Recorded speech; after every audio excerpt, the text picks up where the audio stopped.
The funeral was unlike any other.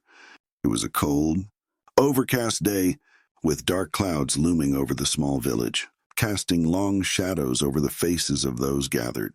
The faint rustle of the trees in the wind was the only sound that dared to break the silence, as if even nature was mourning the loss of Sarah. Sarah had been a kind, bright soul, known for her generosity and her determination to make her village a better place. Yet, here she was, her life snuffed out too soon, lying in the casket surrounded by tear-streaked faces. Her loyal dog, Max, sat quietly by her grave, his head bowed low, as if he understood the weight of the moment. Jack, a weathered man in his 60s, stood among the mourners. His rugged hands gripped a worn hat, and his eyes brimmed with unshed tears. To others, Jack was just the town's reliable handyman, the man you called when a pipe burst or a roof leaked. But to Sarah, Jack was family. Sarah, who had lost her parents at a young age, had always looked up to Jack as a father figure. He had watched her grow from a shy child to a brave young woman, and now he was watching her leave forever. The crowd whispered among themselves, sharing memories of Sarah's kindness and achievements. But the quiet reverie was shattered when Max, the usually gentle Labrador, stood and barked, a sharp, commanding sound that pierced the heavy air.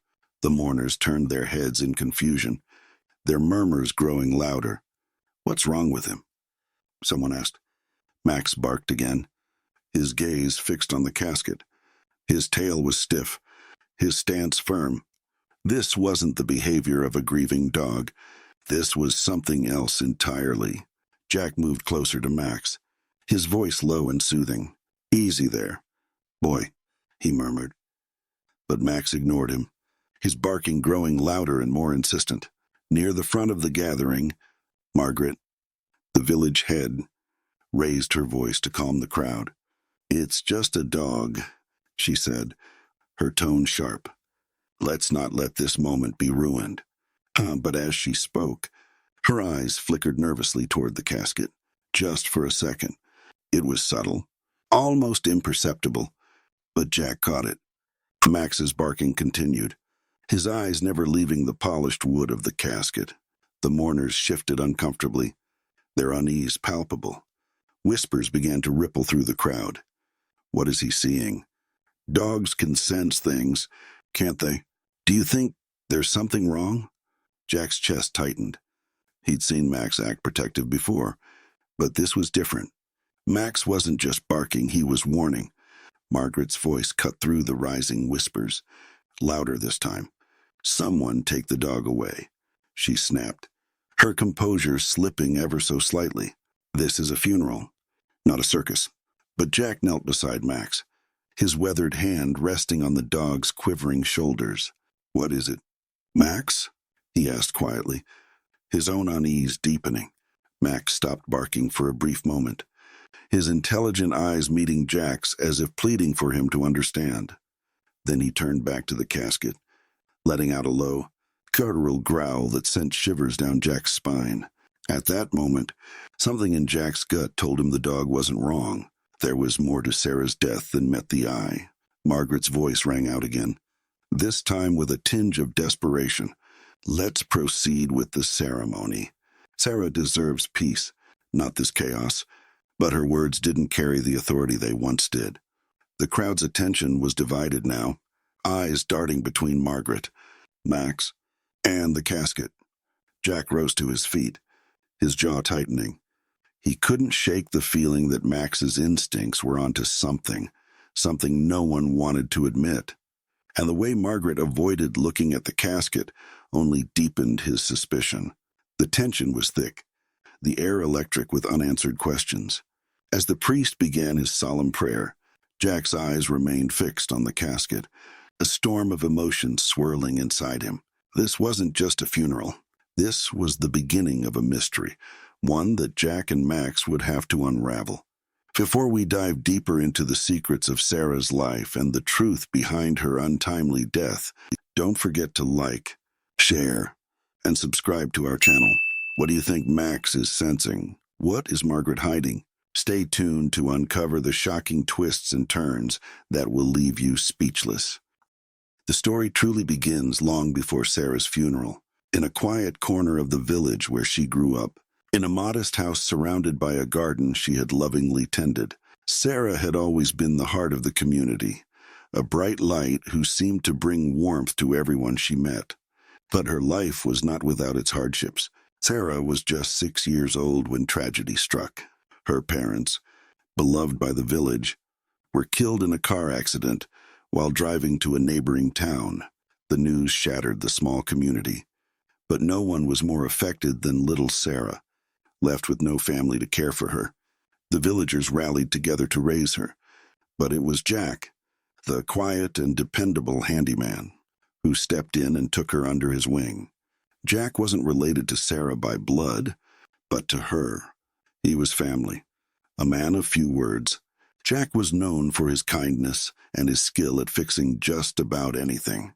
From the moment he found Sarah sitting alone on her front porch, clutching a toy rabbit and staring blankly at the horizon, he made it his mission to ensure she never felt alone. He would show up with warm meals, repair the leaky roof of her home, and over time, became the steady presence she needed to grow. Jack had his own share of scars. A widower, he had lost his wife to illness many years ago.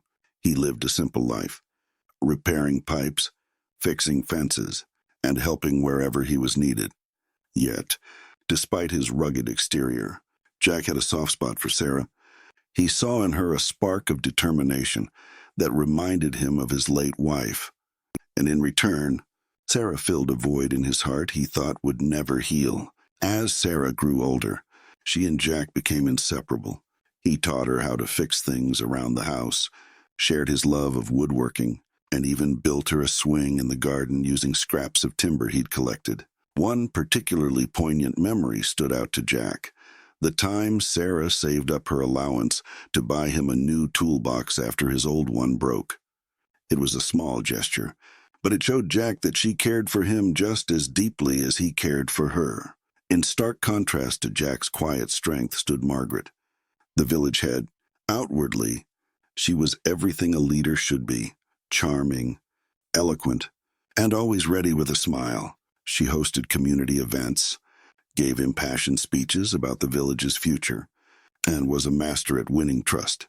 But those who had known her longest whispered about her sharp temper and her ability to manipulate others to get what she wanted. Margaret's rise to power had not come without controversy, and her promises of improving the village often rang hollow. Yet, she had built a fortress of respectability around herself, and few dared to question her authority. Sarah, however, had always felt something was off about Margaret. The older woman had been friendly enough, but her eyes never seemed to match the warmth of her words. Over time, Sarah began noticing inconsistencies, missing funds, abandoned projects, and whispers of Margaret's lavish lifestyle. But Sarah kept her suspicions to herself. Until recently, Max entered Sarah's life when she was 12. The Golden Labrador had been abandoned on the side of the road, left to fend for himself in the cold. Sarah found him trembling under a tree during a rainstorm and brought him home without a second thought. From that moment, Max became her shadow, always by her side. It was as if Max understood her pain and her strength. He was fiercely protective of her, barking at anyone who raised their voice or acted suspiciously. Over the years, Max became a beloved figure in the village, known for his intelligence and loyalty, but his bond with Sarah was unmatched. Despite their closeness, Sarah and Jack had their moments of tension. As she grew older, Sarah became fiercely independent, often refusing Jack's help even when she needed it. "I can handle it," she'd say with a stubborn tilt of her chin, reminding Jack of her parents' resilience. But Jack could see the weight she carried, the burden of being alone, of feeling responsible for everyone around her. Their bond was tested further when Sarah began investigating Margaret's dealings. Jack had warned her to be careful, sensing danger in Margaret's calculated demeanor. "Let it go, Sarah," he'd pleaded one evening as they sat in her garden. "She's not worth the trouble." But Sarah shook her head. her eyes blazing with determination. If I don't stand up to her, who will? It was the last real conversation they had before the fire. The night of the fire still haunted Jack. He had been working late on a repair job when he saw the smoke rising in the distance. By the time he reached Sarah's house, it was too late. The flames had consumed everything. Max had been outside, barking frantically, but Sarah was gone. The village mourned her loss, but something about the fire didn't sit right with Jack. Sarah had always been careful, meticulous even. The idea that a candle had been left burning, or that faulty wiring caused the blaze didn't add up. And Max's agitation that night, and now at the funeral, only deepened his suspicions. At the funeral, Jack's thoughts drifted back to the swing he'd built for Sarah. It still hung in the charred remains of her garden, a poignant reminder of the life she'd lost. He looked at Max, whose barking had momentarily subsided, and felt a pang of guilt. I should have done more, he thought. Margaret's voice broke through his reverie as she addressed the crowd. She spoke of Sarah's contributions to the village, her bright future, and how deeply she would be missed. But Jack noticed the way Margaret's hands trembled as she clutched the podium. He couldn't shake the feeling that Margaret knew more than she was letting on. As the ceremony continued, Jack resolved to uncover the truth. Sarah had trusted him, relied on him, and he owed it to her to see this through. Beside him, Max let out a low growl, as if sensing the storm that was about to come. The funeral proceeded, but the air grew heavier with each passing moment. Sarah's absence was already an ache in the hearts of everyone present. But now, an unspoken tension began to ripple through the crowd. The cause of the unease? Max's relentless barking, his unwavering gaze fixed on the casket. Margaret, standing at the front of the gathering, gripped the edges of the lectern tightly. Her expression was composed, but her eyes betrayed flickers of irritation and something deeper, something almost like fear. "Let us pray for Sarah's eternal peace," she said, her voice steady but lacking its usual commanding warmth. As the villagers bowed their heads, Max barked again, louder this time, startling the mourners. Jack, standing by the dog's side, crouched down to calm him. "Quiet, boy," he whispered, stroking Max's fur. But the Labrador's body was tense, his eyes never leaving the casket. It was as though he were warning Jack or everyone about something unseen. Margaret's voice cut through the murmurs. "Please, someone take the dog outside," she snapped, her tone harsher than intended. She quickly followed with a forced smile, adding, "It's distracting, and we must honor Sarah with our full attention." The crowd exchanged uneasy glances. Some whispered under their breath, "Why won't he stop?" Dogs can sense things, can't they? Maybe he knows something we don't. "Don't be ridiculous," another said, but their voice wavered. Jack's eyes narrowed as he watched Margaret. The woman was always composed, but today she seemed different, anxious, almost desperate to maintain control. It wasn't just Max's barking that unsettled her. It was something more. Max growled low in his throat, a sound that sent chills down Jack's spine. Jack knelt beside the dog, speaking softly. "What is it?" "Max, what are you trying to tell me?" Max responded by stepping forward, his nose twitching as if he were picking up a scent. His body language was clear, something wasn't right. The priest began his prayer, but the words seemed hollow against the backdrop of Max's growls and barks. People shifted uncomfortably in their seats. Children clung to their parents, eyes wide with fear. Even the wind outside seemed to pick up, rustling the old church windows as if nature itself were disturbed.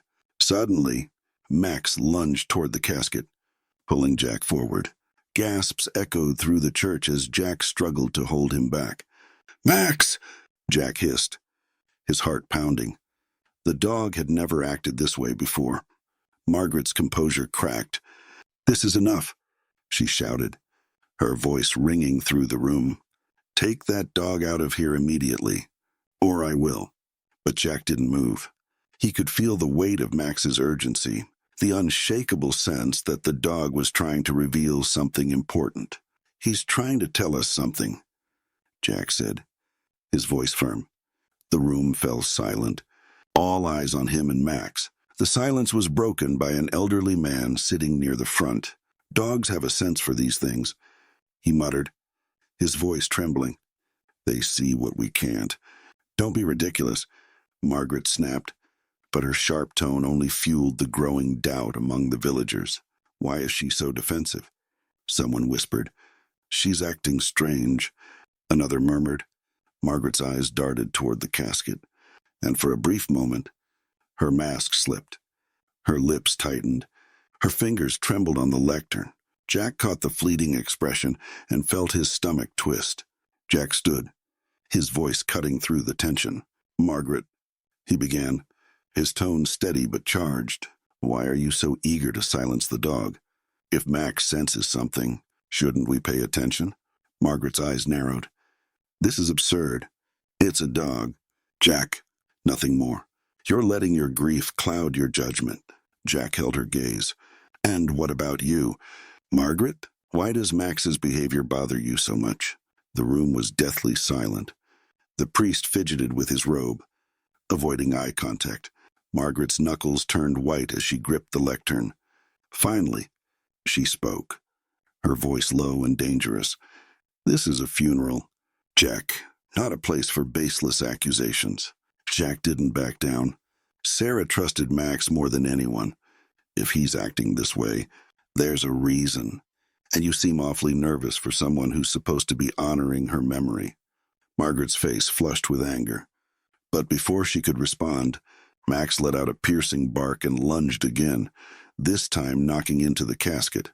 The wooden lid shifted slightly, revealing a glimpse of Sarah's face. The crowd gasped in horror, some turning away while others leaned forward, morbid curiosity overtaking their discomfort. But it wasn't Sarah's serene expression that drew Jack's attention.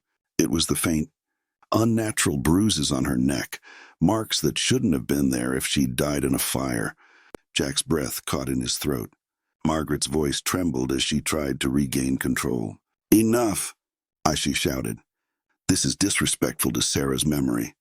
But Jack was already moving, his hand resting on the edge of the casket. "These bruises," he murmured, his voice barely audible but filled with dread. "They don't make sense." The villagers began murmuring louder now, their unease growing into something darker. "What's he talking about? Didn't she die in the fire? Why would she have bruises like that?" Margaret stepped forward, her composure completely shattered. "You're all being ridiculous," she hissed. "She's gone. And that's all there is to it. Let her rest in peace." But Jack wasn't convinced. His mind raced as he connected the dots. Sarah had been investigating something dangerous. She'd confided in him that she suspected corruption in the village's leadership.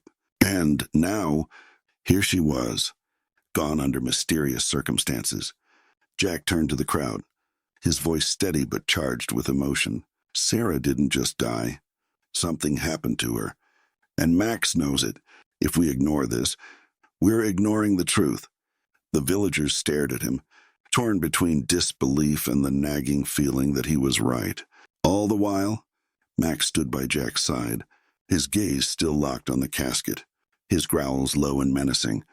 Margaret stepped forward again, her voice sharp. "Jack, if you continue this, you'll regret it. This is a time for mourning, not baseless accusations." But Jack met her gaze with unwavering resolve. "I owe it to Sarah to find out what really happened, and I'm not stopping until I do." The tension in the room was palpable, the air thick with suspicion and fear. Max barked one last time, his voice echoing through the church like a warning bell. Whatever secrets lay buried, Jack knew they were just beginning to surface. Jack could barely sleep that night. After what he saw at the funeral, the bruises on Sarah's neck, Max's unwavering behavior, and Margaret's uncharacteristic panic, his mind refused to rest. Max, too, was restless, pacing the small living room of Jack's modest home, occasionally letting out a low growl. Jack sat at his old wooden table, a mug of untouched tea in front of him. He stared at the photo frame beside it, a picture of Sarah with Max, taken just months ago. She was smiling, her eyes bright with life. "I'll find out the truth." "Sarah," Jack murmured, his voice breaking. Max let out a soft bark as if agreeing. The next morning, Jack decided to begin where Sarah's life had ended, her house. The ruin still stood on the edge of the village, a haunting reminder of the fire that had claimed her life, or so everyone believed. With Max by his side, Jack approached the charred remains, his heart heavy with memories. As they walked through the remnants of Sarah's home, Max began sniffing the ground with intent. He circled the area, his tail stiff, until he stopped suddenly near what was once Sarah's bedroom. Jack crouched down, his hand brushing against the ash-covered floorboards. That's when he noticed something odd, a piece of paper, partially burned but still legible. Jack carefully unfolded it. It was a letter, written in Sarah's handwriting. "To anyone who finds this, I've discovered something terrible. Margaret isn't who she says she is. The village's funds are missing, and I know she's behind it. I have proof, and I'm going to confront her tomorrow. If anything happens to me, know that she's responsible." But Jack's chest tightened as he read the words. It wasn't just suspicion anymore. Sarah had known something, and it had cost her her life. Before Jack could process the letter further, Max began barking, his nose pressed against the corner of the room. Jack followed his lead, prying open a loose floorboard to reveal a small, metal box. Inside were documents, bank statements, receipts, and photographs, all pointing to Margaret's embezzlement of village funds. "She knew," Jack whispered, his hands trembling. She was going to expose Margaret. Max barked again, pulling Jack back to reality. The dog moved toward the doorway, looking back at Jack as if urging him to hurry. Jack grabbed the box and stuffed it into his bag. "Let's go." "Boy," he said, "we're not done yet." Max led Jack through the village, stopping occasionally to sniff the air. The two of them made their way toward the old church, where Margaret often held her meetings. The building stood silent and imposing, its doors slightly ajar. Jack hesitated. It wasn't uncommon for the church to be left open, but something about it felt off. He stepped inside, Max close behind, and was greeted by an eerie silence. The pews were empty, the air thick with dust and a faint, musty smell. As they moved deeper into the church, Max's behavior grew more intense. He sniffed the ground, then the walls, until he stopped in front of an old, ornate statue of a saint. Jack frowned, running his hand along the base of the statue. It felt loose. With some effort, Jack pushed the statue aside, revealing a trap door beneath it. "What have you found?" "Max," Jack muttered. The dog wagged his tail, his excitement palpable.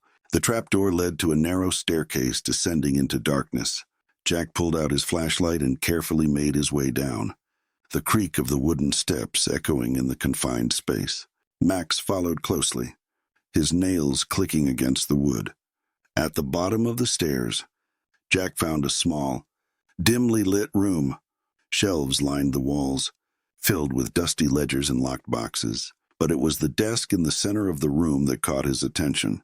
On it were more documents, papers bearing Margaret's signature, detailing unauthorized withdrawals from the village's funds. Jack's eyes scanned the papers, and his stomach turned as the extent of the corruption became clear. Margaret had been siphoning money for years, funding a lavish lifestyle while the village struggled. Max let out a low growl, drawing Jack's attention to a locked cabinet in the corner.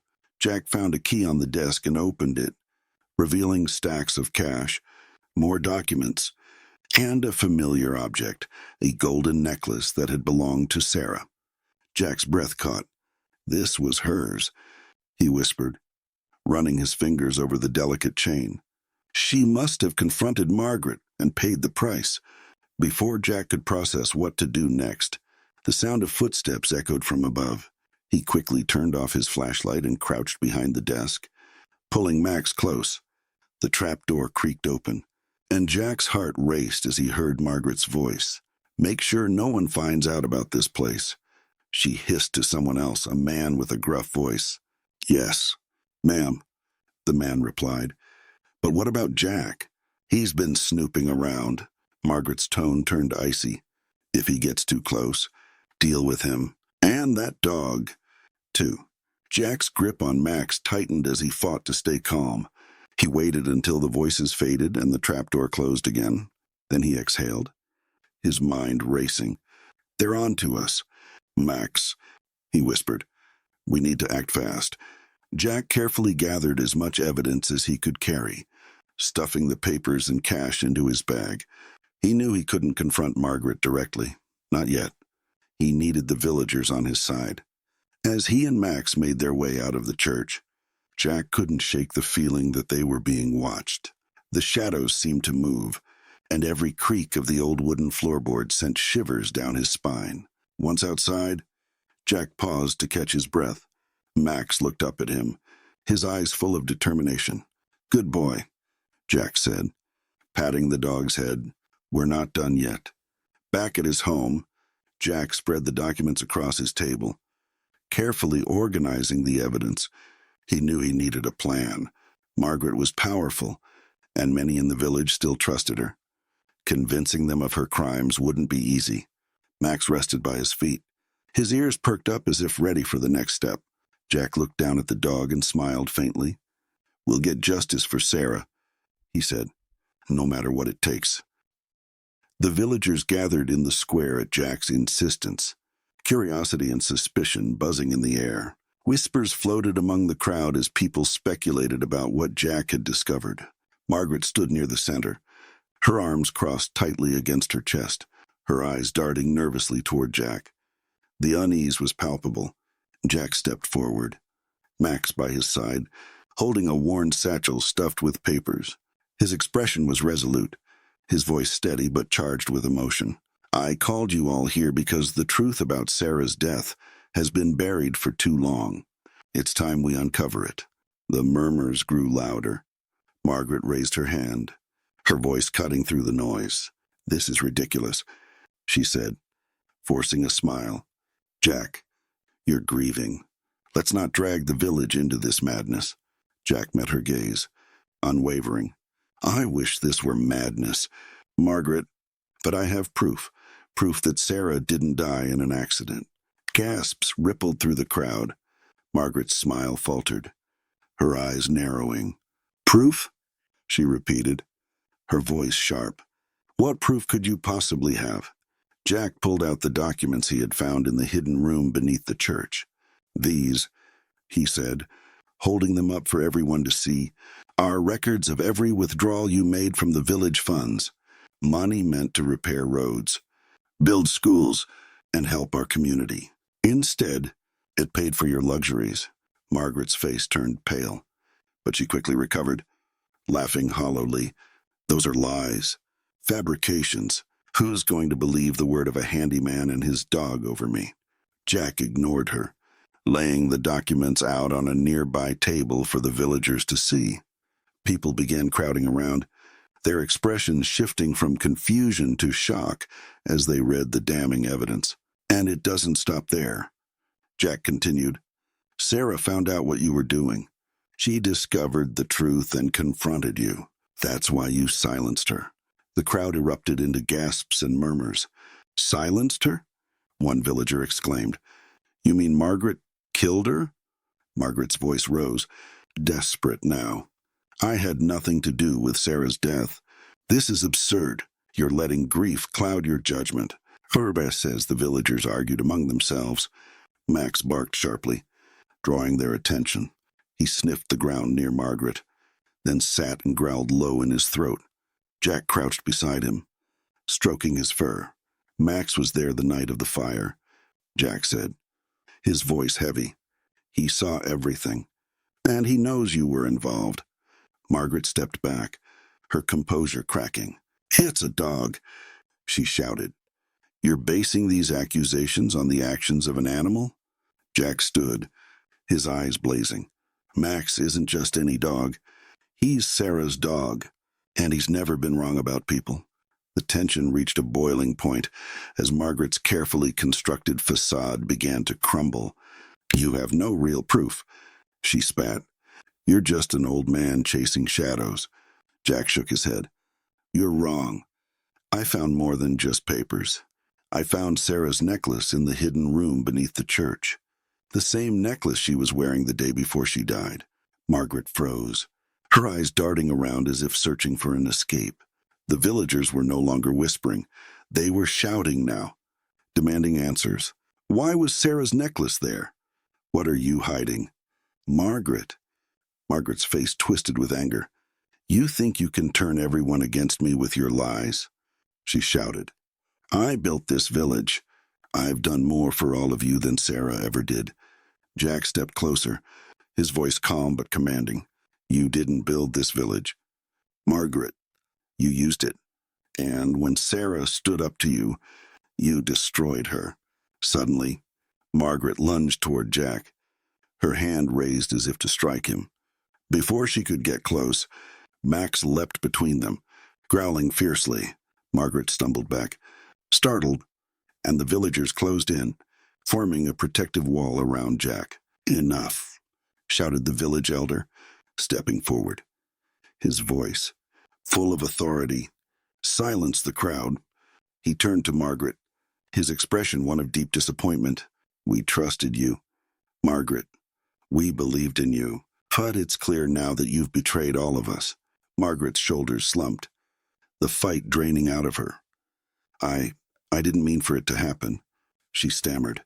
"Sarah wouldn't listen. She was going to ruin everything." The crowd erupted in outrage, their anger now fully directed at Margaret. The elder raised his hand again, calling for silence. "Margaret," he said solemnly, "you will answer for your actions." Margaret was escorted away by the authorities, her head bowed in defeat. The villagers began to gather around Jack, offering words of gratitude and admiration. "You stood up for Sarah," one woman said, tears in her eyes. "You gave her the justice she deserved." Jack nodded, his heart heavy but relieved. He looked down at Max, who wagged his tail slightly, his eyes shining with loyalty. "We both did," Jack said quietly. The confrontation had ended, but its impact would linger. The village, once divided by secrets and corruption, began to come together. Plans were made to honor Sarah's memory, starting with rebuilding her home and using the recovered funds to finally fulfill the promises Margaret had made, but never kept. Jack stood on the outskirts of the crowd, watching as the villagers worked together. For the first time in a long while, he felt a sense of hope. Max sat beside him, his head resting on Jack's knee. "We did it, boy," Jack said softly. "For Sarah," Max barked once, a triumphant sound, as the sun dipped below the horizon, casting the village in a warm, golden glow. The sun was setting, casting warm, golden rays over the village square. The tension that had gripped the community for days was finally lifting, replaced by a solemn but necessary sense of closure. Jack stood at the center of the crowd, Max by his side, holding his head high and wagging his tail slightly. Around them, villagers murmured in disbelief, their eyes darting between the evidence Jack had laid out and Margaret, who was now sitting in stunned silence, her carefully crafted facade shattered. Margaret's schemes had been fully exposed. The stolen funds, the hidden room in the church, and most damning of all, the motive for Sarah's death, everything had come to light. When confronted with the evidence, Margaret initially tried to deny it, her voice laced with anger and desperation. But Jack's calm yet firm recounting of Sarah's investigation, supported by the documents and Max's unwavering actions, left no room for doubt. The village elder, a man whose wisdom was respected by all, finally stepped forward. "Margaret," he said, his voice heavy with disappointment, "you have betrayed this village and taken the life of one of our most cherished souls. Your time here is over." As Margaret was led away by the authorities, her head bowed in defeat, the villagers began to shift their focus to Jack and Max. Applause broke out, hesitant at first, but quickly growing in strength. It wasn't just for Jack's bravery, but also for Max, whose loyalty and instincts had uncovered the truth. Jack's eyes softened as he looked out at the crowd. "This isn't just about justice," he began, his voice steady but thick with emotion. "This is about Sarah. She gave her life to protect this village, to stand up for what was right. Let's not forget that." The villagers nodded solemnly, and one by one, they began to place flowers near a picture of Sarah that had been set up on a small table in the square. Jack knelt beside the photo, his weathered hand brushing against the frame. "You were braver than anyone," he whispered. "And now, everyone knows it." Max let out a soft whine, nudging Jack's hand with his nose. Jack chuckled, his voice breaking slightly. "And you, boy, you made sure no one forgot her. Good job." In the days that followed, the village began to heal. The stolen funds were returned, and plans were made to rebuild Sarah's house as a tribute to her memory. The swing in her garden, scorched but still standing, became a symbol of resilience and hope. Children often played on it, their laughter echoing through the village as a reminder of brighter days ahead. Jack found himself at peace, knowing he had honored Sarah's legacy. He spent his days helping the villagers repair their homes and working on small projects to improve the community. Max, now the village hero, was showered with affection wherever he went, his wagging tail and bright eyes bringing smiles to everyone. One quiet evening, Jack and Max visited Sarah's grave. The setting sun bathed the simple headstone in golden light. Jack sat down on the grass, his hand resting on Max's back. "You'd be proud of what's happened here, Sarah," he said softly. "The village is stronger now. People are standing up for each other, just like you wanted." Max let out a soft bark, as if echoing Jack's words. Jack smiled, his heart lighter than it had been in weeks. "We'll never forget you," he added. "You'll always be with us." As the scene fades, Jack's voice echoes over images of the village coming together, children playing, and villagers working side by side. Sarah taught us that standing up for what's right takes courage, even when it's dangerous. She showed us that one person's bravery can change everything. And Max, well, he reminded us that loyalty and love can uncover truths we'd rather not see. Together, they've made us better, stronger. If this story moved you, if Sarah's bravery and Max's loyalty inspired you, don't let their story end here. Like this video to show your support. Share it with your friends to spread the message. And subscribe to our channel for more stories of courage, love, and the fight for justice. What would you have done in Jack's place? How do you think Max knew the truth? Leave a comment below and let us know your thoughts. Thank you for watching. And remember, sometimes the smallest acts of loyalty and courage can make the biggest difference.